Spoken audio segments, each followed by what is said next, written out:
नाश्ता खत्म होते ही हम बस में बैठे और निकल पड़े एक नए सफर की ओर। आज का रास्ता कुछ अलग था। ऐसा लग रहा था जैसे ये पहाड़ हमसे कह रहे हों, अरे अभी तो शुरुआत है। पहाड़ों के बीच से गुजरते हुए हर मोड़ एक नई तस्वीर बनाता जा रहा था। कहीं दूर तक फैली घाटियां तो कहीं बर्फ से ढकी चोटियां। और इन पहाड़ों के बीच बसे ये छोटे छोटे घर मेरी तो नजर ही नहीं हट रही थी।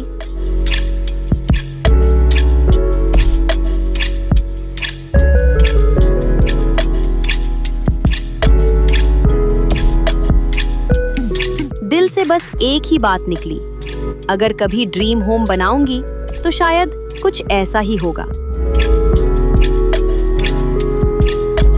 ये वाला सीन देखकर तो यकीन ही नहीं हो रहा था कि सामने बर्फीली चोटियां थीं, दोनों तरफ खामोशी और बीच का रास्ता। ऐसा लग रहा था कि नहीं जाना किसी मंजिल की ओर, बस इसी पर चलते रहें।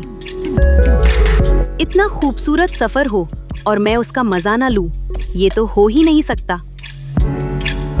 रास्ता धीरे धीरे ऊंचाई की तरफ बढ़ रहा था और हर हेयरपिन टर्न के साथ नजारे और भी शानदार होते जा रहे थे।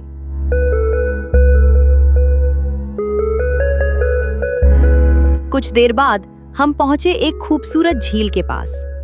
नीला पानी, चारों तरफ पहाड़ और ऐसी शांति कि बस वहीं बैठ जाने का मन करे।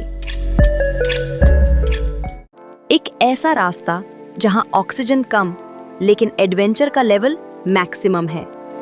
अब हम बढ़ रहे थे पेंसिला पास की तरफ। समुद्र तल से करीब 14,000 फीट की ऊंचाई पर स्थित पेंसिला पास, और यहीं से पहली बार दूर दिखाई दिया ड्रंग द्रुंग ग्लेशियर।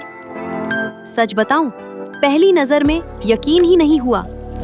इतनी दूर तक फैली बर्फ, मानो पहाड़ों के बीच कोई जमी हुई नदी बह रही हो। हम बस कुछ देर खामोशी से उसे देखते रह गए। कैमरा चल रहा था, ड्रोन भी उड़ रहा था, लेकिन कुछ नज़ारे ऐसे होते हैं जो मेमोरी कार्ड से ज्यादा दिल में रिकॉर्ड हो जाते हैं।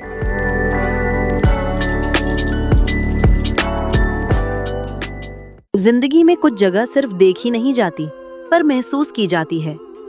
यहाँ मिलती है वो शांति जो बड़े शहरों के शोर में कहीं खो चुकी है। और एकदम से नजर आया एक बड़ा सा पत्थर। बोला, यही है इंस्टाग्राम शॉट का मैदान। और फिर क्या, सबने कहा, भाई हमें तो यही एंगल चाहिए, और अपना मोमेंट कैप्चर करने लगे। पर इसका असली मैजिक तो तब होता है जब आप खुद उसके सामने खड़े होते हो और समझ जाते हो दुनिया कितनी बड़ी है और हम कितने छोटे हैं। लैंग त्सो और स्टेट त्सो, इन दोनों लेक्स को देखकर बस एक ही बात याद आई, भाई ये तो बिल्कुल चंद्रताल जैसा फील दे गई है। वही नीला पानी, वही शांति और वही सुकून।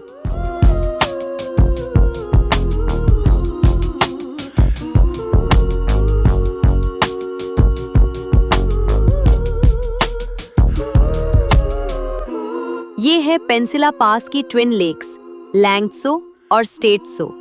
दो छोटी झीलें जो इन ऊंचे पहाड़ों के बीच किसी छुपे हुए खजाने जैसी लग रही थीं। सामने बर्फ से ढकी चोटियां और उनके बीच फैला शांत नीला पानी। ऐसा लग रहा था जैसे कुदरत ने फुर्सत से बैठकर ये नजारा बनाया हो।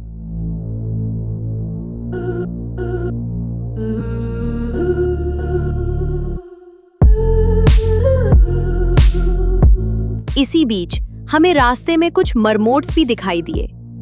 इतने आराम से बैठे थे जैसे ये उनका इलाका हो और हम मेहमान।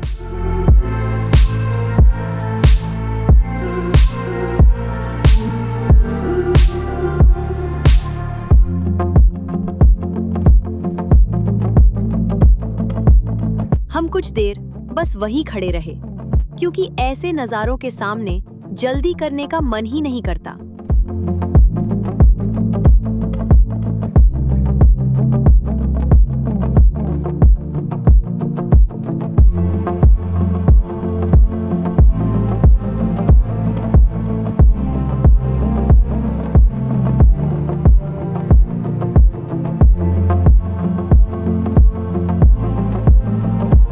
फिर शुरू हुआ पत्थर उछालने का कंपटीशन।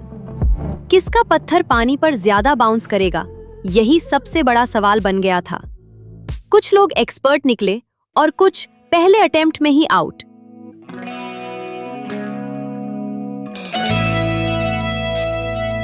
सानी की तरफ बढ़ते हुए हम बस खिड़की के बाहर देखते जा रहे थे। कभी दूर बर्फ से ढके पहाड़ तो कभी हरे भरे खेत। सच कहूं, ये वो रास्ते हैं जहां कैमरा से ज्यादा आंखें काम करती हैं। शाम होने तक हम पहुंच गए सानी, जंस्कार का एक छोटा सा लेकिन बेहद खूबसूरत गांव। दिन भर के सफर के बाद यहाँ की शांति कुछ अलग ही महसूस हो रही थी। सूरज धीरे धीरे ढल रहा था और उसकी सुनहरी रोशनी पूरी घाटी पर बिखर रही थी। ऐसे पल न कैमरा पूरी तरह कैद कर पाता है और न शब्द, बस उन्हें जिया जा सकता है। सब कुछ इतना खूबसूरत लग रहा था, जैसे कुदरत ने अपने हाथों से हरा रंग बिछाकर एक कैनवस बना दिया हो। ये वो नज़ारे हैं जिनके लिए लोग जिंदगी भर सपने देखते हैं, और आज हम उसी सपने के बीच खड़े हैं।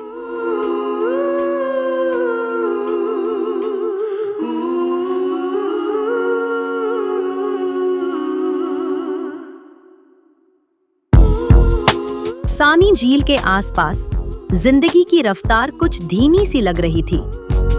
दूर चरते याक, हल्की हवा और चारों तरफ फैली खामोशी।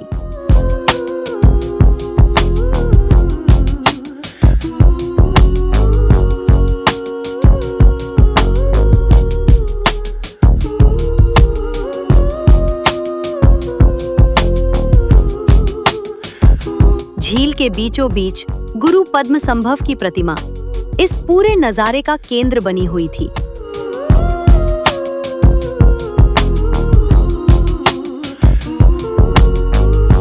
पहाड़ों, पानी और प्रेयर फ्लैग्स के बीच ये जगह अलग ही महसूस हो रही थी।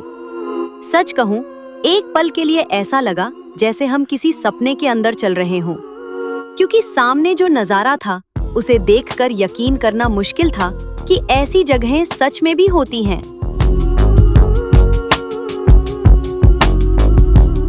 आज का दिन ग्लेशियरों, झीलों और अनगिनत नज़ारों के नाम रहा, लेकिन जंस्कार अभी भी अपने कई राज छुपाए बैठा था, और हमारी कहानी अभी जारी है।